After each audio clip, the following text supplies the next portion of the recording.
하나님의 평화가 여러분과 함께 하기를 주의 이름으로 축복합니다. 오늘 우리에게 주시는 하나님의 말씀은 마태복음 12장 33절부터 37절 말씀까지입니다. 마음의 창고라는 제목으로 말씀을 전하겠습니다. 내일은 성탄절입니다.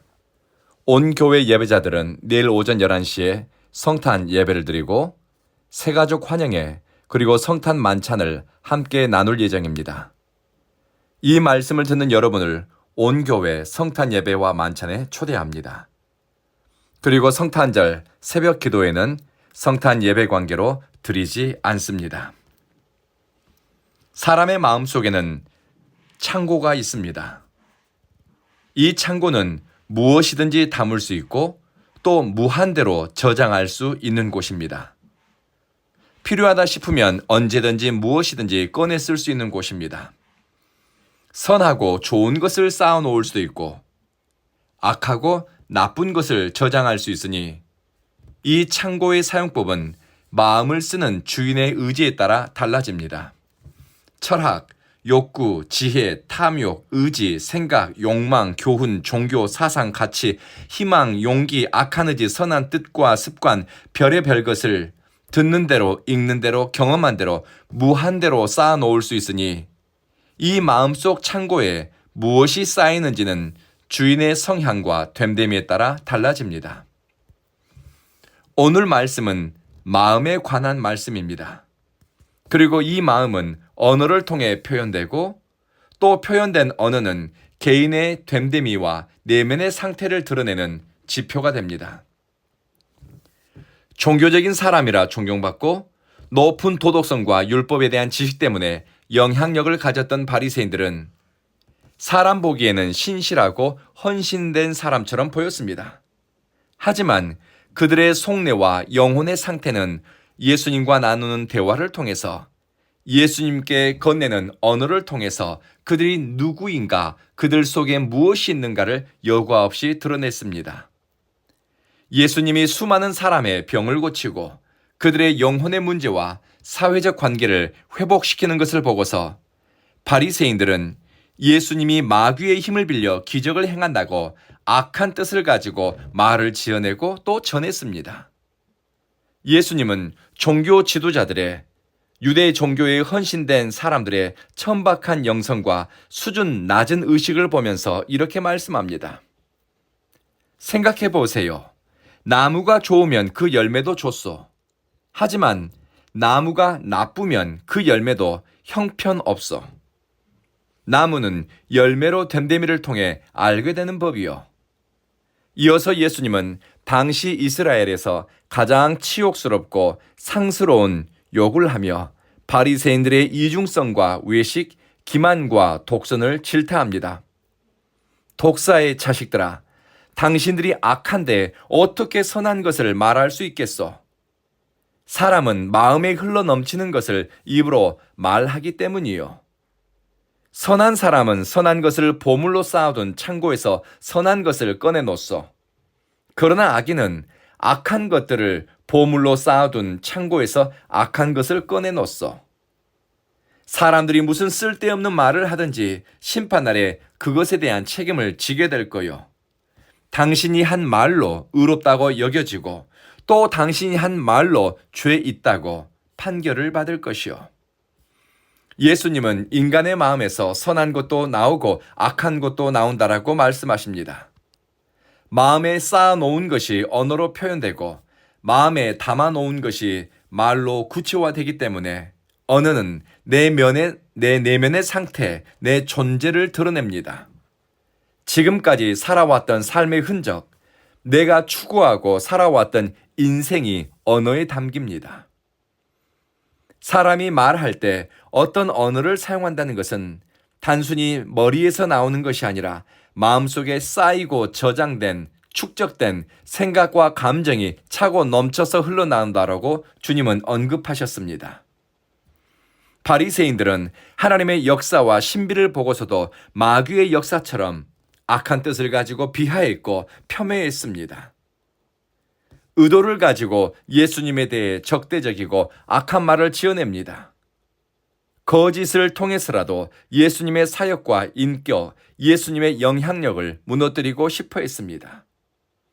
그러니 그들의 입에서 나오는 것은 기만이요, 거짓이요, 험담과 비방이요, 수근수근하는 말과 뒷담화였습니다. 나무가 좋으면 열매도 좋다고 주님 말씀하셨지요. 바르게 말하는 것은 얼마나 말을 잘하는가, 유창한가가 아니라 존재의 표현입니다. 사람들은 악한 말, 의도가 담긴 악의적인 말을 실수나 혹은 재미, 장난이라고 둘러댈 수도 있습니다. 하지만 예수님의 교훈은 분명합니다. 악이 담긴 말은 왜곡된 존재, 악에 치우친 마음에서 우러나온 자기 자신의 표현이라는 것입니다. 바리새인들이 겉으로는 종교적이고 영적이고 경건한 척 가면을 썼지만 그들의 내면은 포장하지 못했습니다. 많이 배웠고 종교적 열심을 냈을지라도 그들의 마음이 비뚤어져 있으니 선하고 좋은 열매를 언어와 태도를 통해 드러내지 못했습니다. 그들은 독사의 마음을 가진 사람들이었습니다. 어떤 사람이 예수님을 바로 믿게 되면 내면에 굽어지고 비뚤어진 마음이 새로워지면서 온전해집니다. 그리고 뒤틀린 시선도 바로 잡아지게 됩니다. 독사의 마음을 가진 악하고 치명적이고 해를 입히는 마음이 새롭게 변화됩니다. 초대교회를 위협했고 오늘날 현대교회를 위협하는 것은 불신앙, 무신앙이 아닙니다. 자기 중심적 신앙을 가진 사람들, 왜곡되고 굽어진 신앙의 가치를 붙잡고 판단하고 심판하는 데 익숙한 모진 마음을 가진 사람들입니다. 이들은 많은 말을 해도 생명을 풍성하게 하지 못합니다. 독사의 마음을 가진 교회에 열심히 다니는 사람이 여기저기에서 이 사람 저 사람 물어뜯고 다니면 정죄와 분열만 남게 됩니다. 선한 양심을 가진 사람들이 눈물을 흘리게 되지요. 바르게 예수님을 믿고 싶은 사람들이 절망하고 복음을 알고 싶어하는 사람들이 떠나가게 됩니다. 가장 위험한 불신앙은 종교 언어, 신앙 언어를 사용하는 불신앙이라고 할 수 있으니 자신의 언어를 살피는 사람은 하나님 나라에 대한 소망을 가진 사람입니다. 우리가 사용하는 말은 휘발성이 있어 공중에 사라지거나 시간이 지나면 잊혀질 거라 생각하는데 주님은 현재 우리의 언어, 과거 우리가 사용한 언어가 심판날 반드시 심판을 받을 것이라 경고하십니다. 내가 한 말에 대한 의도, 목적, 말에 대해서 하나님께 소명해야 할 순간이 다가옵니다. 말에는 힘, 에너지가 있습니다. 오늘 사용하는 말은 오늘을 넘어 장래, 그리고 하나님의 심판 때까지 이어지니 천국 소망을 가진 사람은 오늘 선택하는 언어를 살피고 익숙한 말과 태도가 어디에서 나왔는지 그 뿌리를 성찰하고 또 살피게 될 것입니다.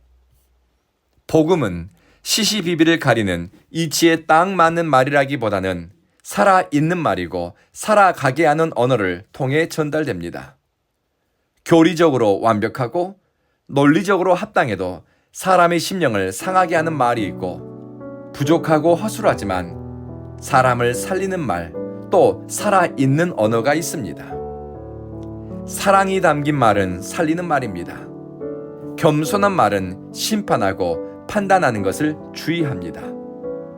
언어의 정결함 또는 언어의 구별됨은 내면의 성숙함을 나타내는 열매이니 우리의 말을 통해 내가 누구에게 속했는지 내 삶의 방향과 그리스도와의 관계성을 드러내게 될 것입니다.